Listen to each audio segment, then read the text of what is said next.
토끼박사 1975. 오늘은 콜라겐의 효능과 제가 콜라겐을 꾸준히 섭취하고 나서 어떤 변화를 겪었는지, 어떤 효과가 있는지를 말씀드릴 건데요. 일단 제가 요즘에 계속 열심히 먹고 있는 콜라겐은 여에스더 회사 제품의 어린 콜라겐이에요. 그리고 이거랑 같이 먹는 게 엘라스틴이고요. 그 전에 에버 콜라겐이라고 해서 이렇게 정제 형태로 되어 있는 것도 먹긴 했었거든요. 콜라겐을 왜 이걸 먹었냐면 이게 좀 더 싸서 중간에 한번 갈아탔는데요. 그래도 옷값은 아끼더라도 이게 노화를 조금 천천히 겪고 싶기 때문에 제가 다시 콜라겐을 예전에 먹던 여에스더 제품으로 갈아탔습니다. 이유를 말씀드리자면요. 콜라겐 좋다는 얘기는 많이 들어보셔서 알고 계실 거예요. 그런데 콜라겐이 돼지 껍데기에도 있고 닭발에도 있고 이런 얘기 많이 들어보셨죠. 근데 그 분자량이라고 해서 그 콜라겐은 몸에 흡수가 잘 되지 않는다고 해요. 콜라겐 제품을 보시다 보면 자세히 보시면 분자량이 체크가 되어 있는데요. 이렇게 생선 비늘이나 생선에서 채취한 콜라겐들은 분자량이 작아요. 한마디로 흡수가 잘 되는 거죠. 그렇기 때문에 생선 콜라겐을 먹어라, 피쉬 콜라겐을 먹어라 얘기가 나오는 건데, 우리가 음식으로 콜라겐을 섭취하려면 돼지 껍데기나 닭발 같은 게 콜라겐이 풍부하다고 해도 아무리 좋아도 몸에 흡수가 되지 않기 때문에 우리가 이렇게 피쉬 콜라겐 쪽으로 제품을 선택해서 먹게 되는 건데요.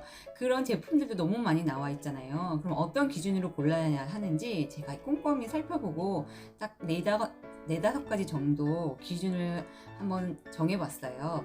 그 중에 첫 번째는 일단 흡수가 잘 되기 위해서는 분자량을 체크해서 보셔야 되는데요. 보통 달톤이라고 이렇게 표기가 되어 있기도 하고 그냥 분자량이라고 표기가 되어 있기도 한데요.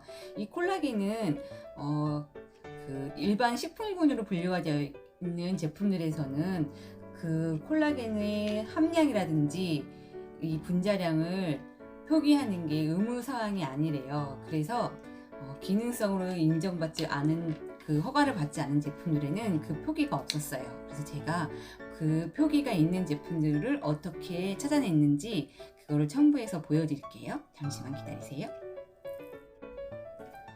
일단 흡수율이 높으려면 분자량, 달톤이라고 표기되어 있기도 하고 그냥 분자량이라고 표기가 되어 있기도 한데요.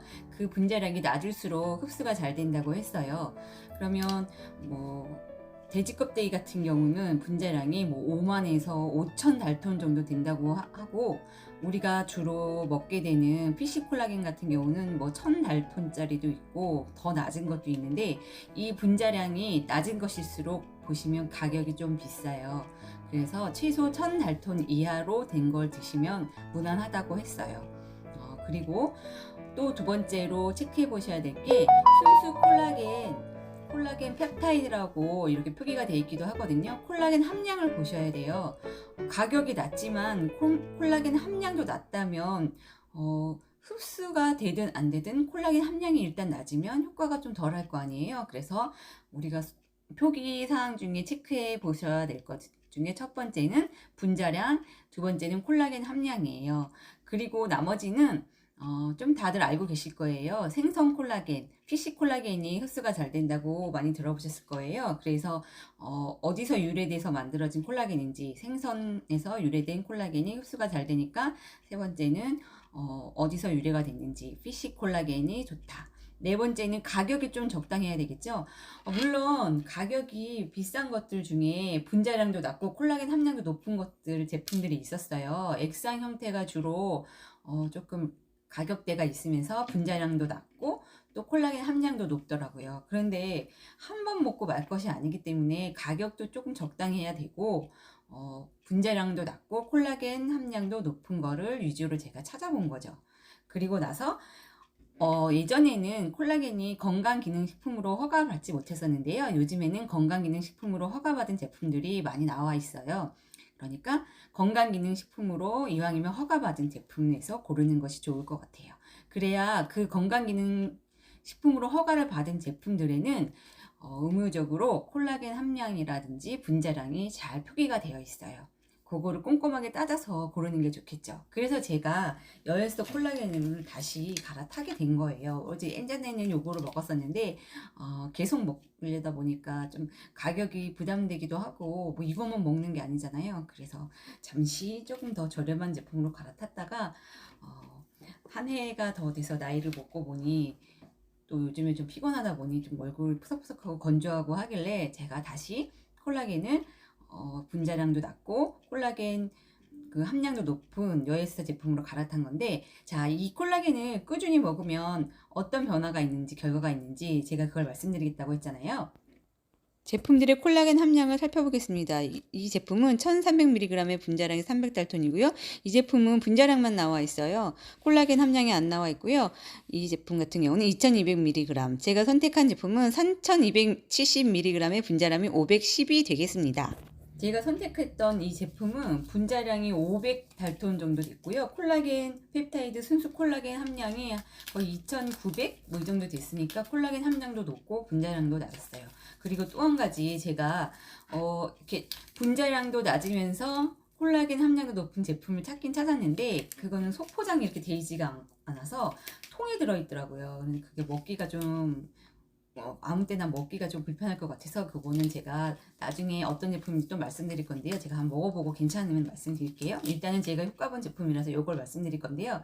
이 콜라겐은 뭐 큰 부작용이 있는 게 아니기 때문에 많이 먹으면 먹을수록 좀 좋긴 좋아요. 근데 좀 처음에는 아껴 먹었거든요. 근데 제가 이제 효과를 확실하게 느껴보기 위해서 하루에 막 3-4개씩 먹었어요. 3개씩 먹고 나니까 어떤 결과가 있었냐면 제가 속눈썹을 붙였거든요. 계속. 그래서 속눈썹 상태가 많이 나빠졌었는데 눈썹 샵에 갔을 때 실장님이 갑자기 속눈썹 영양제를 많이 발랐냐, 그동안 꾸준히 잘 발랐냐고 했는데 속눈썹 영양제는 제가 바르지 않았거든요. 속눈썹 상태가 많이 개선돼서 조금 컬이 있는 거를 붙여보자고 그렇게 권유해 주셨고요. 또 두 번째는 제가 발 뒤꿈치가 항상 각질 제거를 해도 발 크림을 발라도 막 갈라지고 각질이 잘 안 없어져서 막 바세린을 듬뿍 바르고 막 비닐도 한번 씌워놨다가 양말 신고 자고 막 했었는데요. 어느 날부터인가 제가 귀찮아서 각질 제거도 안 하고 발크림도 안 발랐는데 발 뒤꿈치가 완전 보들보들해졌어요. 꼭 발크림을 많이 바르고 잔 것처럼 발 뒤꿈치가 보들보들해졌고 아기의 발처럼 까진 아니지만 어쨌든 발 뒤꿈치의 각질이 부드러워지고 그 뒤꿈치 갈라졌던 것들이 없어졌어요. 제가 사진 한번 첨부해 둘게요. 발 뒤꿈치가 어떻게 변했는지. 그리고 또 머릿결은 제가 이제 노워시 트리트먼트를 써서 좀 머릿결이 좋아진 것도 있는 것 같긴 한데 머릿결이 되게 염색을 많이 해서 머리가 많이 상했었는데 머릿결이 좀 좋아졌고요. 제가 지금 얼굴에 화장 하나도 안 하고 반신욕하고 나온 상태인데 피부가 이 눈가에 보톡스를 맞아도 해결되지 않는 그런 미세한 잔주름들이 있었거든요. 이 미세한 잔주름들이 잘 안 보여요. 그리고 팔자주름이 옅어진 걸 제 스스로 느끼고요. 역시 돈을 좀 들여야 되나 봐요. 그래서 이렇게 콜라겐 이너뷰티 제품을 먹어주면 좋은 점은 우리 피부과에서 레이저 시술을 받으면 얼굴만 조금 효과를 볼 수가 있잖아요. 이런 이너뷰티의 좋은 점들은 이거를 섭취를 하는 거기 때문에 비단 제 얼굴에만 이게 좋은 효능을 발휘하는 게 아니라는 거죠. 발 뒤꿈치가 보드라워졌고 또 속눈썹이 건강해졌다는 거는 제 몸의 모든 곳에 좋은 효능을 준다는 거잖아요. 그래서 제가 이제 콜라겐에 대해서 또 다른 분들은 어떻게 생각하고 계신지 많이 찾아봤거든요. 어느 기능의학과 제가 좋아하는 의사 선생님이긴 한데 기능의학과 의사 선생님의 실제 사례에서는 종아리 근육이 파열됐을 때 콜라겐을 엄청 많이 섭취하셨대요. 그랬더니 중요한 일정을 소화할 수 있을 정도로 씻은 듯이 빨리 그 종아리 파열됐던 그 통증에서 벗어나고 걸을 수 있을 정도로 금방 회복이 되셨다고 하고요. 운동선수들이 부상을 당하거나 했을 때 콜라겐을 엄청 많이 섭취한대요. 콜라겐과 함께 단백질, 뭐 아미노산 이런 것들을 같이 먹기도 하겠지만 하지만 어쨌든 운동선수들 근육이 다쳤거나 어떤 관절에 부상이 있을 때 콜라겐을 많이 먹는 요법을 실시한다고 합니다. 그만큼 콜라겐이 효과가 있는 거고요. 또 제가 또 이제 알아본 바에 의하면 들은 약사님이 하시는 말씀을 제가 들은 게 있는데요. 우리가 위가 속이 쓰리면 보통 제산제를 먹잖아요. 제산제를 먹었을 때는 위 점막에 이제 위에서 나오는 위산을 약간 위산을 중화시켜주면서 그동안 속이 쓰리지 않게 해놓고 그동안 위가 스스로 자연 치유할 수 있는 시간을 버는 원리라고 하면, 이 콜라겐은 모든 점막의 회복을 도와준다고 했어요. 그래서 위가 속이 쓰리거나 위가 안 좋으신 분들은 대부분 위산 과다보다는 위 점막 자체가 약한 경우가 많대요. 그래서 콜라겐을 그럴 때 먹어주면 위 점막을 빨리 치유할 수 있도록 도와주는 직접적인 필요한 재료를 주는 것과 마찬가지이기 때문에, 그렇게 위 점막이 약하신 분들한테도 콜라겐이 좋은 효능을 발휘한다고 해요. 그렇게 보면 관절에도 좋고, 뭐 손, 발톱, 저 같은 경우는 발뒤꿈치 직접 효능을 보고 뭐 속눈썹 같은 데 효과를 봤잖아요. 이 콜라겐은 비타민 C와 꼭 같이 먹어야지 이 콜라겐이 합성되고 재합성되는데 효과를 발휘할 수 있다고 하니까, 비타민 C는 우리가 대부분 잘 먹어야 된다는 거는 많이 들어서 알고 있잖아요. 비타민 C하고, 또 제가 예전에도 말씀드렸겠지만 식이유황 있잖아요. MSM. MSM이 인체에 좀 결핍되어 있지 않아야 콜라겐 같은 이런 이너뷰티 제품들이 효능을 발휘할 수 있다고 하니까, 건강에 도움이 되는 그런 식품들은 잘 챙겨 드시는 게 나중에 큰 돈 들이지 않고 건강하게 살 수 있는 지름길인 것 같다고 생각이 들어요. 그리고 또 마지막으로 말씀드리고 싶은 거는, 그래서 이제 자기 전에 제가 이 콜라겐을 먹고 잠자리에 들 거예요. 하얀색 가루로 되어 있고 맛이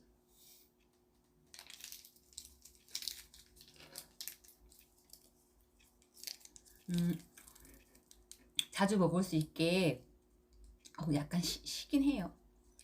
부원료로 비오틴이라든지 비타민C 이런 것들이 같이 들어있거든요. 약간 새콤한 맛이고요. 저는 나이가 이제 들어가다 보니까 40대가 후반이잖아요. 제가 40대 후반이 되면 몸에서 이제 엘라스틴 이런 것도 부족하기 때문에 콜라겐 효능을 제대로 보려면 엘라스틴을 같이 먹어줘야 돼요. 그래서 엘라스틴 이거 같이 맛있어요. 이거는 애들 젤리 간식 있잖아요. 그런 맛이랑 비슷하고요. 제가 이제 잠깐 먹었던 레버 콜라겐 제품은 이렇게 알약 형태인데요. 이것도 제가 아까워서 남은 거 먹긴 먹거든요. 이게 콜라겐 함량이 낮더라고요. 그리고 이렇게 가루가 어쩔 때 뭐 좀 먹기 귀찮아서 이렇게 알약 제형으로 된 거를 가끔 먹은 적이 있긴 한데, 아무래도 흡수가 좀 더딘 것 같아요. 그래서 이렇게 콜라겐에 대해서 말씀드렸고요. 또 제가 내일은 데드리프트 운동을 해서 운동하는 법 배워온 거를 알려드리겠습니다. 어쨌든 좋은 정보, 알찬 정보로 계속 나타날 테니 구독과 좋아요, 알림 설정을 해주십시오. 또 만나요. 안녕. 지금 발 뒤꿈치 상태는 아무것도 바르지 않은 상태예요. 이렇게 얼마 만에 발 뒤꿈치가 부드러워지는지 모르겠어요. 좋은 효과를 많이 기대하셔도 좋을 것 같습니다.